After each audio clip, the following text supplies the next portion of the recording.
Halo, bertemu lagi dengan pelajaran bahasa Indonesia. Kali ini kita akan belajar mengenai hikayat di kelas 10. Adapun tujuan pembelajaran kita yaitu 1. Siswa mampu mengidentifikasi nilai-nilai dan isi yang terkandung dalam cerita rakyat atau hikayat. 2. Siswa mampu menceritakan kembali isi cerita rakyat atau hikayat. Hikayat adalah salah satu karya sastra lama berbentuk prosa yang di dalamnya mengisahkan mengenai kehidupan dari keluarga istana, kaum bangsawan ataupun juga orang-orang ternama dengan segala kegagahan, kehebatan, kesaktian ataupun juga kepahlawanannya. Jadi, jelas ya bahwa hikayat merupakan karya sastra lama berbentuk prosa dengan tokoh-tokoh yang memiliki kekuatan, kehebatan, dan kesaktiannya. Sekarang kita bahas asal kata hikayat. Jadi, hikayat tersebut berasal dari bahasa Arab, yakni haka, yang memiliki arti bercerita atau menceritakan. Sekarang kita bahas perkembangan hikayat. Pada mulanya, hikayat merupakan cerita lisan yang disampaikan masyarakat dari mulut ke mulut. Hikayat merupakan gambaran keadaan masyarakat lama yang masih berpola pikir sederhana dan dikuasai kepercayaan gaib dan kesaktian.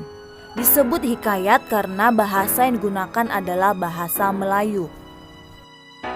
Selanjutnya kita bahas fungsi hikayat, yaitu sebagai pembangkit semangat, penghibur, atau juga untuk meramaikan sebuah pesta.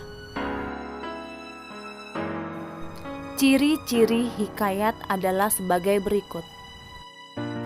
1. Bahasa. Bahasa yang digunakan adalah bahasa Melayu lama. 2. Istana sentris. Pusat ceritanya itu berada di dalam lingkungan istana. Hikayat tersebut seringkali bertema dan berlatar kerajaan.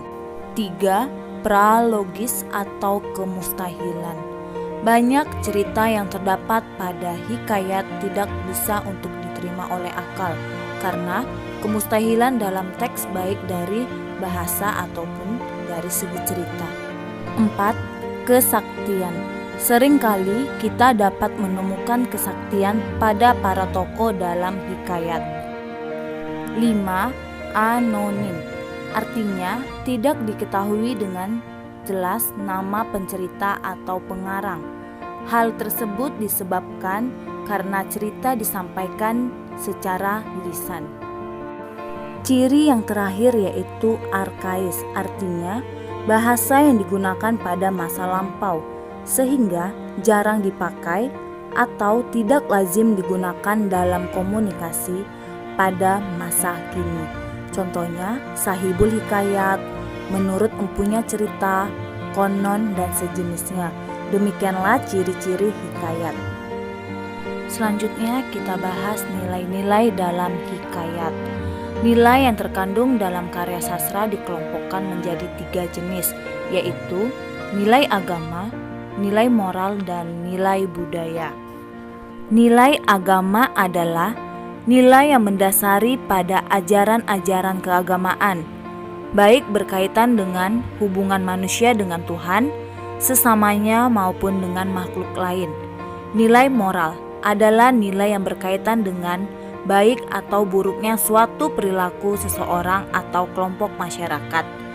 Nilai budaya adalah nilai yang mendasarkan pada adat dan kebiasaan yang berlaku dalam kelompok masyarakat tertentu.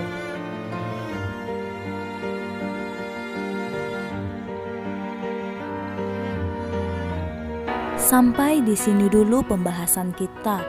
Untuk pembahasan selanjutnya mengenai hikayat akan kita bahas di video berikutnya.